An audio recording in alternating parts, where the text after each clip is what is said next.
Hey there, welcome to my studio here in New York City. I am Daniel Norton, photographer here with Cadence. And today I'm going to answer or talk about something that gets talked about a lot, which is TTL and light meters. So whenever I use TTL, which is through the lens metering, I get the people in the chat that say, why not a light meter? And whenever I bust out a light meter, I get people in the chat that go, how come we not using TTL? And if you are somebody watching this video and you have no idea what either one of those two things are, well, I'm going to talk about both a little bit and demonstrate how to use both and why I might use both. So let's start with some quick definitions. So TTL, you'll probably hear that tossed around a lot, just simply means through the lens. And it's short for, I guess, through the lens metering. They got one word off. That is, in TTL, your camera's meter is what is making the exposure determination. A flash that works via TTL, let's say my Profoto flash I'm using, works by the camera's meter communicating with the flash via a remote that will give in theory, a proper exposure. If you have used your camera to photograph just regular environmental stuff, daylight stuff, and you use the meter in your camera, either being in an automatic mode or in manual and adjusting, you've used essentially TTL. You just haven't used it with flash. Now a light meter, again, there's a light meter in your camera, but a light meter in this case is a handheld device that measures light. Most often, we're going to use this in a incident way, meaning that we're going to measure the light falling on our subject, whereas TTL uses reflected metering, which is the light bouncing off your subject. Now that we did all that school stuff, let's just practically show how we work with these. I'm going to start with a light meter, handheld light meter, just to show you how you would use such a thing. Let's take a minute to talk about my sponsor, Found. Found is a banking app designed for solopreneurs and small business owners. Found offers everything a solopreneur needs in one place to handle your business finances. And as a photographer, I found them a great fit. As you might expect from a banking app designed for small businesses, Found makes it super convenient and easy to make invoices for any jobs you're bidding for. It's an incredibly easy and clean interface, and you can be paid via credit card, debit card, direct deposit, Cash App, and more. One thing I've always found challenging as a solopreneur is tracking the various contractors I work with. People like photo assistants, makeup artists, second shooters, stuff like that. I want to make sure I can pay them quickly, make sure I send them the proper tax forms like 1099s, and be sure that I'm able to write off what I need to write off on my taxes. With Found, I can do this all in one place, keep myself organized, and paying people on time. Found makes all of this super easy and free. You can easily add a contractor contact, get important tax information by requesting their W-9, and then easily send payments to them directly from the Found banking app. Found will track all those payments and auto-generate 1099s at the end of the year to send to your contractors. It will even categorize those expenses and update your estimated taxes in real time. As creators, we want to focus on creating. Having a single app to handle all of your banking needs lets us focus on our craft. Check the description below. You'll find a link to sign up for free. It just takes a few minutes, and I encourage you to check them out. So again, I have my flash here, and we're going to do two things. First, we're going to get a base exposure, then we'll set up ratios. So actually, I'll use the softbox. So this right here is a extra small Chimera softbox. One of my favorite boxes for making portraits. I'm just going to put it at a 45-degree angle. Nice and simple, nothing crazy here. And what's important is this light for me right now, so I know, is in my B group. I am going to use the remote from the flash, which does have the TTL capability, but I'm going to turn it to manual. Not that you could see that when I held it up, you just have to trust me. This right here is a Sekonic light meter. There's all kinds of different ones. This is the 858DU. It's like the nearly, if not the top of the line one. What's nice about this is it has built-in spot meter and some other stuff that you may or may not need. You can get inexpensive light meters as well. They all kind of work the same for what we're going to do. But this has a touch screen so you can like play video games. Well, you can't really, but all right. So the way a light meter works, at least this one, is we're going to put in our shutter speed that we want to shoot at and our ISO that we want to shoot at. So in this case, 200th of a second, which is the fastest shutter speed that I can use with flash, and 100 ISO, which is the normal ISO, basically the low ISO. All right, so here we go. Once we do that, I'm going to put it in flash mode. I'm going to press the button, which means it's waiting for a flash. I'll point the meter at the light source and I will fire it. It will then give me an f-stop. In this case, it's giving me f7. Now, 7 is basically a little bit more than 5.6, which is probably fine. So let's just do that. Let's assume that we like that. If you wanted a different exposure, you would just adjust the flash and meter again.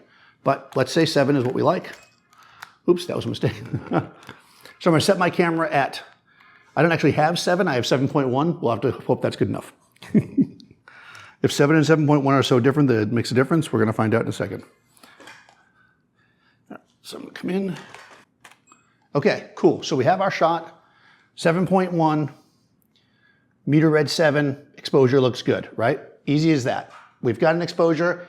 If we wanted to meter, the wall, if we want to meter anything else, we can do that to figure out what we have. But that's basically our exposure. Now, if we want to set a ratio, like somebody probably told you, oh, for a portrait, you want to do a 1:2 ratio, meaning that your fill light is 1 stop below your key light. Well, I can do that with a light meter. So I know that my key light is reading at 7.1. So we want it to be 1 stop darker. So we're going to count this as 5, 6.5. So we want it to basically be 4.5. That is to say, if we expose this light at 4.5, but we shoot at 7, it will be a stop-ish dark. All right, so same thing. I'm going to use my remote to fire it. Of course, if you had a photo assistant, they could just press the button. And what's important here is we want to make sure that we're only firing the one flash. So I'm going to actually set it so that this flash doesn't fire and only the one behind me is firing, right? I'm going to take my meter, exactly like I did before, point it towards the light. 5. Yeah, that's a little bit more than 4.5. I'm going to go over here and dial it down a tiny bit. Now, I can actually do it from the remote because, again, this remote allows me to do that. If you couldn't, you would just walk up to the flash. 4.5. So now we're going to put this on top. So now, again, this flash, B, is rated half a stop dark. So if I leave my camera set the way it is, 7.1, and I make a shot, this is our fill light, okay? All right, so that's really interesting, right? Because while it is technically half a stop darker than it should be, that is, I'm reading 4.5 here, but I'm exposing at 7, it doesn't look that dark. And part of that is just dynamic range of cameras and stuff. That's why 1:2 probably isn't the best ratio, right? However, what we can do is we can look at this and go, okay, this is too bright. I'm going to come over here, grab my exposure slider, and I'm going to darken it until I get it down to where I want my fill to be. So this is basically the shadows. I think about there. So that's about another stop darker. So again, I can use my remote to control the light and turn it down to stop darker, but let's just check and make sure that it is actually reading darker. 3.2, that's another stop down. So now we're at a 1:4 ratio, right? 2 stops darker is 1/4 the amount of light. That should probably be better. I'll have to do a ratio video. Again, this is just our fill light. It should be dark. There we go. All right, you want it to be dark because, again, this is the fill light. Now we're going to turn on our key light. This part, by the way, this part of the process is the same for whatever you're using. And then we're going to make a shot again. We're in manual. Everything's going to be locked in where it was. And now what we've got is basically an image where we have a brighter highlight side than a shadow side. If you thought the entire image was too bright, which I do, you could take the slider and bring it down till it looks good to you. To me, that's about half a stop. And again, we can compensate. There's lots of different ways. I could close down the lens, or I can simply turn the light down half a stop. I'm turning both lights down half a stop each, by the way.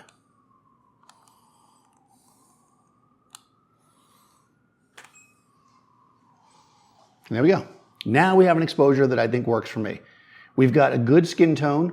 We've got the shadow side is slightly darker than the fully exposed side, but if you remember, our original shot was like this, right? So that's just our key light. That's with our fill, nice and subtle, and it works. That's basically how you use a light meter to make this happen. Now, using TTL is not that different. So let's start again. So what I'm going to do here is I'm just going to take my light, and actually so that you can see I'm actually doing it again, I'm going to move the light to the side. Actually, we'll switch lights. Let's use this as we'll use this light instead. So this light is going to be our key light now, and we're going to light maybe a more dramatic shot, maybe a little more kind of side lit. Okay, again, these lights are both going to be controlled by this remote, but I don't have to take the remote off the camera. This one right here is in my A group. So I'm going to turn the B side off, A, switch to TTL, all my settings remain the same, and I'll take a shot. This will be our base exposure. Okay, so we can see that, of course, it's very shadowy. It looks like smidge dark to me. So again, I can come over here and I can adjust it. I can go, hey, I want you to be a little bit brighter. Now, when you are adjusting TTL, you are not adjusting the actual exposure of the flash. You're adjusting the ratio in a sense, right? You're telling the flash, give me the exposure that you think is right, but then make it a little bit brighter. That's important because if we move our flash from the manual setting before, okay, this is the new shot. If we move our flash once we set it manually, we have to start from scratch. With TTL, once we have our ratios, we can move the flash around if we want. We're not going to, but we can. Now, we have that, which looks pretty good. And let's say we want to do kind of a skimmer light, like almost like a hair light, but I don't really have enough space for a hair light, so I'm just going to come this way. We'll do something more dramatic. We'll get it on the background, getting all crazy over here. So again, we'll do it the same way. We have this one set at plus 03, okay? I will then take it and I will turn it off for a second. I'm going to turn my B light on. And I'm just going to, again, take a regular shot because I want to see what it gives me. Okay, that's not terrible.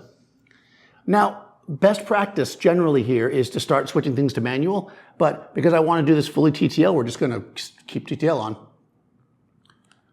And I'll talk about the best practice in a second. Turn both lights on. Remember, this one is plus 1/3. There we go. Now this is what we got. So, that's not terrible, but now looking at them together, I think I actually want to give my background light a little more oomph, so I'll go in here, and I'll bring that up half a stop. Now the advantage here is that we don't have to keep walking back and forth, right? And if we're going to, yeah, and that creates much more dramatic light. Have you go slightly this way with your face now? Like this way? Yep. All right, so now we're going to kind of shape this light a bit. Boom. Remember, I face the key light a little bit more. Yeah, now we can see that we've got nice separation light, nice key light, and it all works, right? Simple as that. These days, TTL systems are really good. They honestly used to be garbage back in the day. You could make them work, but you had to really know how to work them. They're really good now. You can get a lot done. But if it's not giving you what you want, the best practices, which is what I was talking about before, is to do one light at a time. So I'm just going to quickly go through how you do that, just because I want to make it clear how it's done. So in order to do that, we're going to do one more quick setting. I'm going to go back to this light being kind of our main light, just so it's always different for you guys. The one guy's yelling at me, telling me that Cadence is blocked now. No, you can see me. There we go. We'll make sure we don't block her. That one's for you, Bob. All right. Turning off this light here. Going back to B, I'm going to reset it down to 0 on TTL. You got to always remember to do that. And I'm going to have Cadence work slightly this way. This is going to be my key light. Okay, here we go. Doing a base exposure. Boom. We get it. All right, boom. I love that. That looks great. Actually, it's a little bit too dark, but let's say I like that. I am now going to press to manual. Now, the reason why I'm doing this is because with these flashes and many flashes like this, when you switch to manual, it locks in the exposure so it won't change. Then I'm going to turn the light off. Go, not off, but so it won't activate. Go back to the A light. This one I know I'm going to want to be a little bit down. I'm going to switch to TTL though to get started. Zero it out.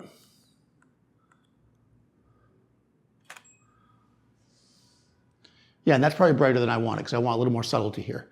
So here, I'm going to switch to manual, and I'm going to lower it a stop. We'll do another test. Reaching up a smidge. Boom. That's beautiful. I'm going to turn the B light back on, which again, it should be where it was. And once we have all the lights going, now I'll see if I want to make any other changes. No. That's got nice depth, and it feels like a nice real light. It's punchy, it's where I want it to be, it's locked in. Works great. Why would I use a handheld meter is probably what a lot of people are saying at this point, because they're like, well, you just did all that with TTL, easy, right? True. However, I'm standing here in the studio with Cadence. If I'm going somewhere and I have to photograph somebody, let's say a business person, and I have 15 minutes to shoot this chef in their kitchen, and they're off doing other things, I'm going to go over somewhere and set up. I need to be able to get all my settings right. For that, I use a light meter.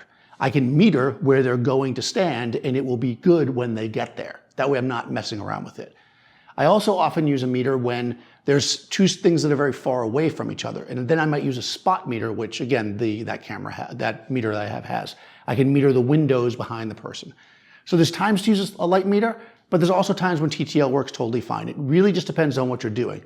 If you have TTL capability, use it.